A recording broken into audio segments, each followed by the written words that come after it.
And then the priest would give you a penance. And that was, I needed to pay for my sin, right?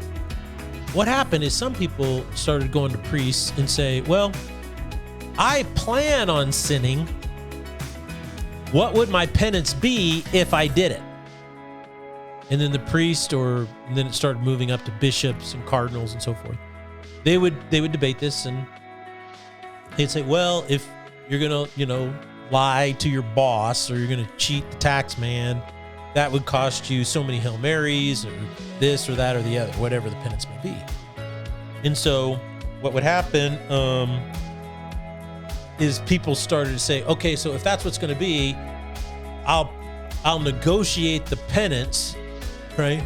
So that I can then have the indulgence to commit the sin.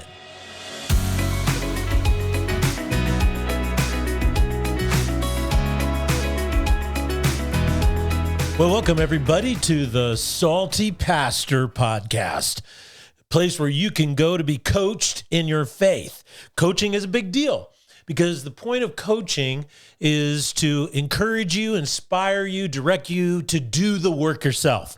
And that's what the Salty Pastor is all about. I'm not here to tell you what to think, what to wear, what music to listen to. I'm not here to tell you who to vote for or any of that kind of stuff. These are decisions you need to make for yourself. I'm not here to tell you what your purpose in life is. I'm not here to really tell you exactly what your faith should be. These are things that you have to work out for yourself. My goal is to just coach you in discovering this for yourself. Because in the end, it doesn't matter what I think or anybody else think. It doesn't matter what your parents think, whether they were great parents or toxic parents. It doesn't matter what your spouse thinks, your husband or your wife, because you love them, you care for them, but they're imperfect people. In the end, it's what you believe. It's what you think. It's what your faith is all about. It's level of maturity that makes a difference in the life you live. And so that's what Salty Pastor is all about, is people who listen to the Salty Pastor, who people want to think for themselves. They want to make their own decisions. They want to come to their own conclusions. They want facts and knowledge and data given to them without, this presupposed ideological bent. They want somebody who could just say, well, this is what the Bible teaches. These are the different systematic theologies, the different ideologies, how they interact, so that you can end up making up your own decisions, because that's what it's all about in this thing called life. If you want to navigate it successfully, you need to make your own decisions, know what you believe, why you believe it, and then watch your faith grow. We're at a point now where we're going to come into a new season and a new series. And I thought it was something that, it's a little risky, okay? And it's a little on the edge. But it's something that I've been thinking a lot about, and it's something that I've been wanting to talk about. And it's something that I wanted to share because I think it will help you kind of navigate some stuff. And what this series is all about is about emotions. And I'm calling it the 7 deadly emotions. Now, you're all familiar with the 7 deadly sins. And I thought, what's an interesting take on that help people think for themselves and work through some things, look at things from a different perspective that they may have never looked at things before. And so that's why I'm calling it the 7 deadly emotions.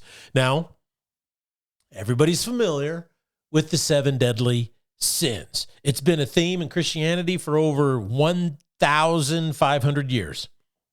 Now, it kind of probably comes out. People are like, well, where does it come? Where does the Bible say there's 7 deadly sins? Well, first and foremost, the Bible never says there are 7 deadly sins. It does list different types of sins and failures. And I think it's really important to understand, first and foremost, is that what we think of as sins today is not exactly what the Bible thought of when it talked about sins, particularly in the New Testament. The issue of sin basically means falling short. It was actually it comes from a root word in the Greek that has a visual connotation to it. And so if you're an archer and you're shooting at a bullseye, if you don't hit exactly in the center of the bullseye, people go, you sinned. In other words, it wasn't a perfect shot. And so it's interesting because in order to look at sin that way, you have to make a couple of assumptions, right? I don't know if you ever thought about this, but something I thought about, and I'd like you to think about it. It's simply this, is that, okay, well, if sin is falling short, then that means I'm assuming that there is a perfect standard that's attainable, right? In other words, well, there is a center of a bullseye, and it is possible to hit it. Now, I haven't hit it. And so what's really interesting is you're assuming that there is perfection that can be achieved, and you're falling short of that perfection. And then you're also assuming that because you fell short, there's something that can make up the difference. And in the Jewish mind, this was the entire point of the ceremonial aspects of the temple. This is all about the sacrifices, because the sacrifices were designed to always make up for the failures or in falling short of people and villages and even the entire nation of Israel. So when it talks about sin in that way, you get a different flavor. Then today, the assumption is basically, I do something wrong, right? It's just simply that I already know what the moral standard is. I've violated the standard, therefore I'm sinning. And so there's a little difference between the two. In biblical parlance or perspective, there's this notion that you were meant to hit the center of the bullseye, right? But you fell short. Today it's, well, I already know, and I just violated the standard. So I hope you can see the difference between those two. Think about those a little bit. So that's a whole aspect of sin. We'll dig into more about the categorical errors of sin in a moment. But what I wanted to go back to is the Bible never says there's 7 deadly sins, okay? And it has a little different flavor of sin than we have today. Also, though, the notion of 7 is God's number. And in Proverbs chapter 6, chapter 6, verse 16, let me get my reference right. It says this: there are 6 things that the Lord hates, 7 that are an abomination unto him. And then he lists those out. And what's really interesting is that this might be kind of like, oh, there's 7 things the Lord considers an abomination. I mean, when you think of the word abomination, that's pretty serious stuff.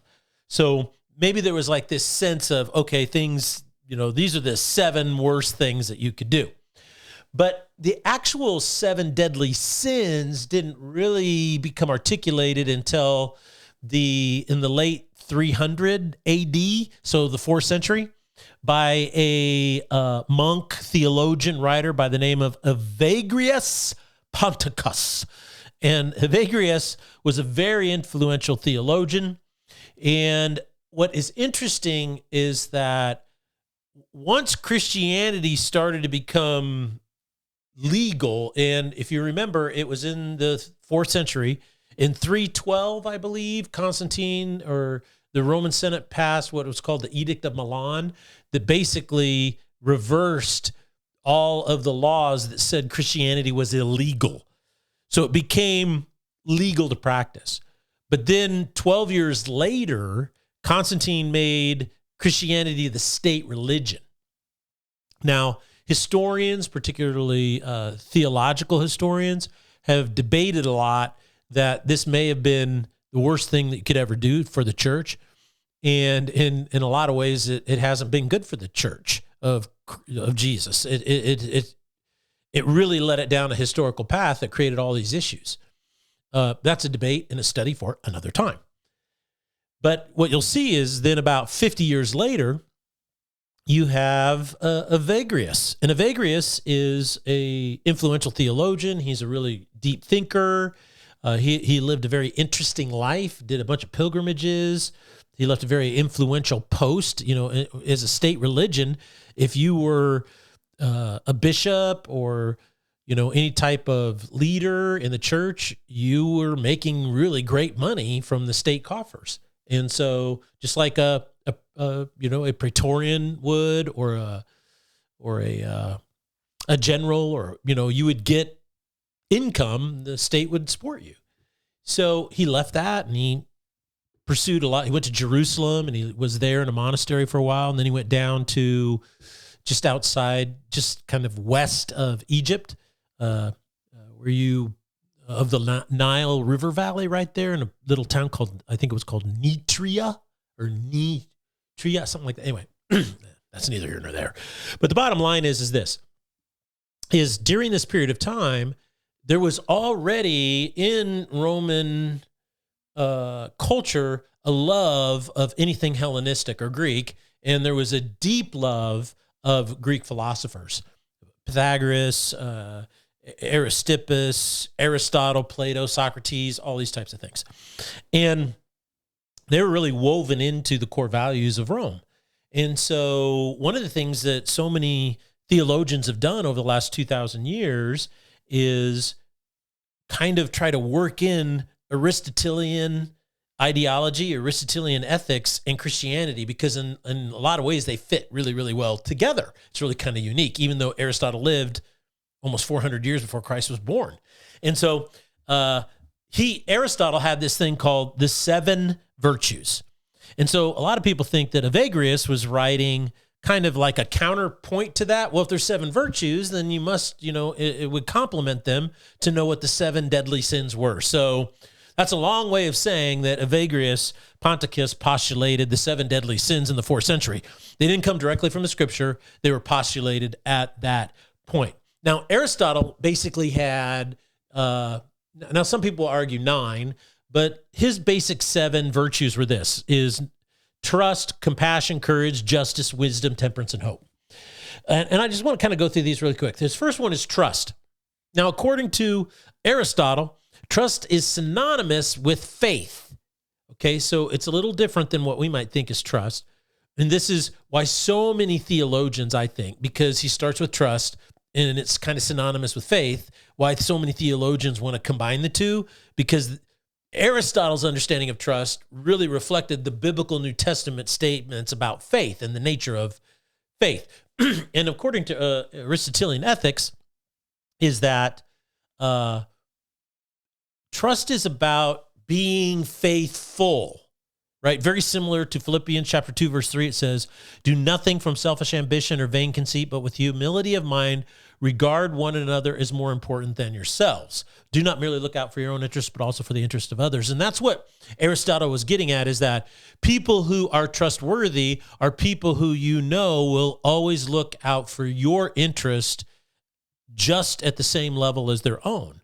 So you'll be just as important as, and he said this is critical, according to Aristotle, to being a part of a civilization or a community, is that you have to be trustworthy. And so, St. Thomas Aquinas picked up on the same notion in his Summa Theologica, where kind of the whole express goal, I mean, he was an incredible theologian, and Thomas Aquinas was, and he said his goal was to take Aristotle's ethics and ideology and couple it with Christian ideology and ethics to see where they all overlapped, which I thought was really a fascinating thing. And he wrote the Summa Theologica, which is probably one of the most influential works, for 1,000 years in Christianity. So it started off with this notion of trust, because Aristotle saw that trust and faith were very almost synonymous with one another. And then there was compassion, and it's really interesting in Christianity that compassion is probably one of the greatest virtues that we try to pursue. For instance, in John chapter 8, the woman caught in adultery is brought before they want to stone her, and Jesus says, you who are without sin, cast the first stone, and that was the first time where it's like, whoa, this notion that we punish without mercy any sin, anytime anybody falls short. Well, that doesn't take into the human condition, right? And Aristotle pointed that out. His other virtue was courage, and that is the capacity to do the right thing even when you didn't want to or everybody was against you. Justice. This is Aristotelian concept of justice really influenced our founding fathers of that when they wrote the Constitution and the underpinnings of our judicial system. And what is justice? What is it actually? And so that's really a phenomenal thing to see how Aristotle's concept of justice, that is, it's a standard that is equally applied to everyone, regardless of who they are, their background, social status, or anything else, because justice exists outside of society and culture, which that in and of itself is an incredible philosophical point to understand and grasp, is that justice is always justice no matter what, regardless of whether people practice it, believe in it, or even know what it is. So people can be held accountable to it, even though they may not know what it is. Then there's wisdom. No explanation there. Temperance. Temperance is self-control, right? And then finally, hope. And that's really interesting how Aristotle said one of the 7 virtues is hope. Now, of course, during the Protestant Reformation, a new idea was emphasized, and that was all sin is the same. Okay, so Evagrius postulated 7 deadly sins to balance the 7 virtues of Aristotle. The Protestant Reformation brought in a huge shift mentally, or the mindset, attitude about sin, because during the Protestant Reformation, there was a really big push on the solas. There's 5 solas. I won't go into all of them, but one of them was sola fide, meaning faith only. And basically, the point is that because there was such a problem with indulgences in the Catholic Church, the Reformation emphasized that out of the solas was an application that all sin is the same.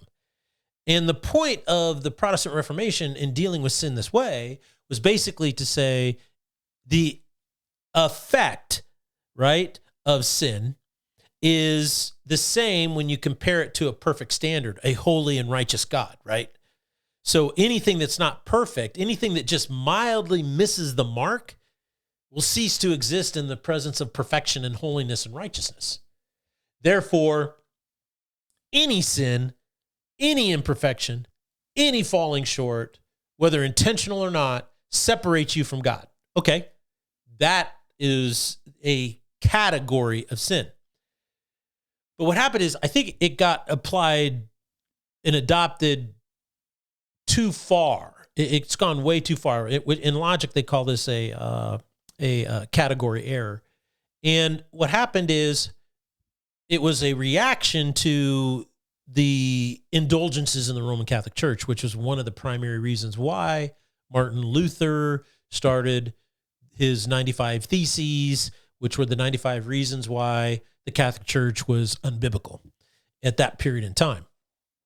And so indulgences were basically this.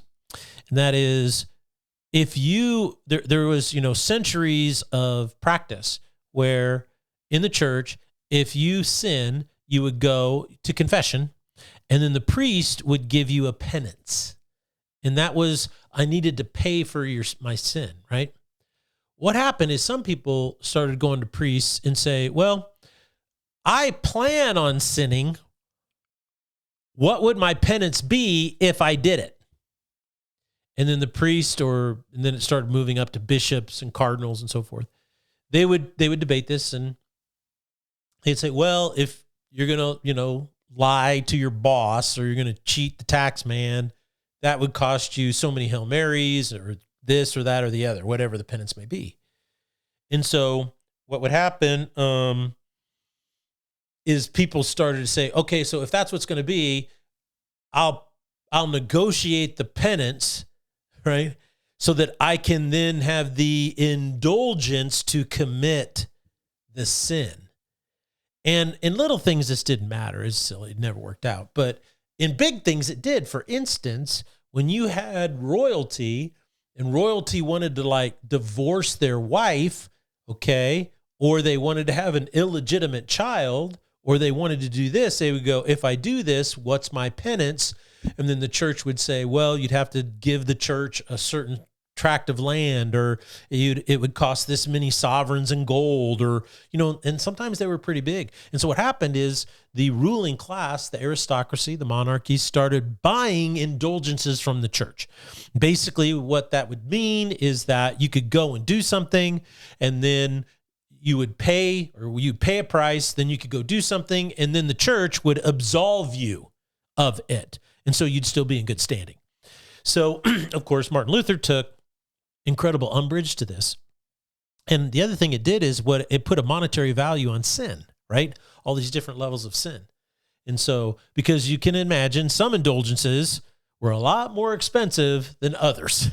And so, because of that, I think that the notion of category or levels of deadly sin fell out of favor with the Protestant movement, because they wanted to focus purely on your standing with God, and all sin in a category has the exact same effect. It doesn't matter whether it's big sin, little sin. It doesn't matter if it happens one time in the blink of an eye and never again, or if it's something that you did forever, for 40 years. It didn't matter, because it all achieved the exact same effect as a category. But the difficulty with this is the effect of sin is always different. And Paul actually points this out in Scripture. And so that some sins are more destructive than other sins. For instance, in 1 Corinthians chapter 6, verse 18, it says, flee sexual immorality. Notice what he says. Every other sin a person commits is outside the body, but the sexually immoral person sins against his own body.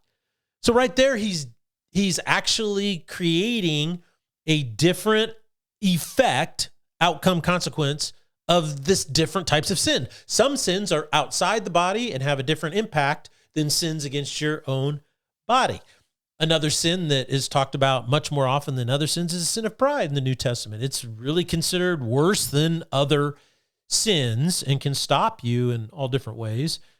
Like God is opposed to the proud. Even though in the end, all sin, whether big or small, must be cleansed. And that's the entire point of the sacrifice of Jesus Christ. He, wiped our sins clean because of his sacrifice. That's called the atonement. And all sins pushed you in the category where you need atonement. Once you're in the category, it's important to understand that there are different levels of effect or outcome or consequences of all the different sins. So let's get back to Evagrius and Ponticus, and let's talk about his 7 deadly sins. And like I said, it's not a biblical principle, but it's biblical in intent. I guess I could use that terminology. Basically, in other words, it's implied. So in other words, it's a good thing to think about and explore, but you don't want to overdo it, right? It's not going to answer all questions. So Evagrius said the 7 deadly sins that are commonly laid out are anger, envy, gluttony, greed, lust, pride, and sloth, which today we would translate probably as laziness, just being lazy. Now, what I did is I took a little bit of a turn on this, and I said, instead of talking about the 7 deadly sins, why don't we talk about the 7 deadly emotions? Now, why in the world would I do that? Well, because no one thinks in terms of virtues anymore in America at all. We always think in terms of emotions. If you remember in this book, one of my favorite books, The Rise and Triumph of the Modern Self by Carl Trueman, if you're watching on YouTube, you can see it right there. There is now kind of like an abridged version of this. Buy it, read it again, read it again, read it again. You should read it once every 6 months because it's so rich, it's so deep, it's awesome. But anyway, he points us to Philip Reif, who wrote a book called The Triumph of the Therapeutic. He was a sociology professor, a philosopher who wrote, I can't remember what university he's at. I think he's passed away since then. But in his book, The Triumph of the Therapeutic, what he does is shows how humanity and Western culture, all the way back from the early Greeks, have shifted from being permeated by certain values into an incredibly new way of thinking. And you know how here on the Salty Pastor, I'm always talking about it's the way you think that's so important as much as what you're thinking. And he does a great job of articulating this. And he basically says, look, is that it started out with Plato, who focused on the political man. And if you go back and read Plato's Republic and even read a lot of Aristotelian ethics and so forth, what you see is they really focused on your role as citizen and how you could have a body politic that functioned and functioned well. And when you're a very good citizen, guess what? The whole thing does well, which then helps you do well, right? Then what happened is when Christ came, it shifted to the religious man. And particularly in the Middle Ages, this was the concept of the religious man was we're all pilgrims, right? We're all on a pilgrimage. We are on a journey, and we're trying to discover who we are in God. We're designed to be religious or spiritual. And I think this is personified in a book written in the 1600s called The Pilgrim's Progress. It's one of the most popular Christian fictions ever written. So it's a fictitious book, and it's kind of it's like an analogy book. You know, this guy, his name's Christian. He just goes on this journey, and his name is Pilgrim, and it's all the challenges that he goes through in this spiritual journey. It's a great book. You got to read it. It's a classic. It's absolutely classic. But he basically says is that prior to Christ, the focus was on the political man, and then it shifted to the religious man. And then what happened, though, is around the Renaissance period of time, Rife points out that it shifted to the economic man, okay? And this is where you found your identity, not in your pilgrimage through life. You started to find your identity in your economic productivity or economic activity, your capacity to make things or produce things, your ability to till land and grow things and feed your family. And this was a huge shift, particularly for masculinity. And this is where men were basically identified on what they could produce and provide. And so I find that interesting. He says, however, the biggest shift, according to Rife, has changed. And it changed at the beginning of the 20th century. So right around 1900, 1905 is when the shift really started to take place. And then right after that came Freud. Of course, Freud, as everybody knows today, has been totally discredited, but Jung wasn't. He was a contemporary, and then they split off and went different directions. And so, but he says that's when it started in Western culture that we became the psychological man. And psychological man is really interesting because there is no self to be found. There's no identity to be found in any outward directed activity. So it's no longer what you do, right? In a good way or a bad way. So sin even gets changed in this model. It's not what I do, right, as an outward activity, but the psychological man focuses on the inward quest for personal happiness. And that's why we see all of this stuff happening today that, well, you can identify as whatever you want and, hey, whatever makes you happy. And the only reason society accepts that is because we moved from religious man to economic man, from economic man to psychological man. And what's really interesting is if you think about that, is sin then is no longer viewed as what I do and the impact it has on another person or on society at large. Sin is predominantly dealt with on how it makes me feel, right? The psychological person. And so that's why I think it's so critical to understand this series is about the 7 deadly emotions, right? So we don't have 7 deadly sins where you can objectively say that's right or wrong. What we have is 7 deadly emotions, okay? And so let me run these real quick, and then we'll wrap up, and then on Thursday we'll start digging into them, okay? And that is this, kind of in a general sense. Number 1, Do you ever feel annoyed, offended, taken advantage of? You have unmet expectations. You're really disappointed. You know what? Those are deadly emotions. Why? Because they always lead to anger, right? That's where anger comes from. I was slighted. People are annoying me. They're offending me. People are taking advantage of me. I was betrayed. These types of things always lead to anger, right? Number 2, do you ever feel left out? Have you felt rejected? Do you feel like you're not accepted, that you don't fit in? You've never picked. You don't measure up. You don't know if you're a man yet or if you're really a part of the tribe. Well, guess what? Those are emotions that we feel every single day. And guess what? That leads to envy. What if you feel unsatisfied or empty or incomplete or needing more? What if you feel ashamed, right?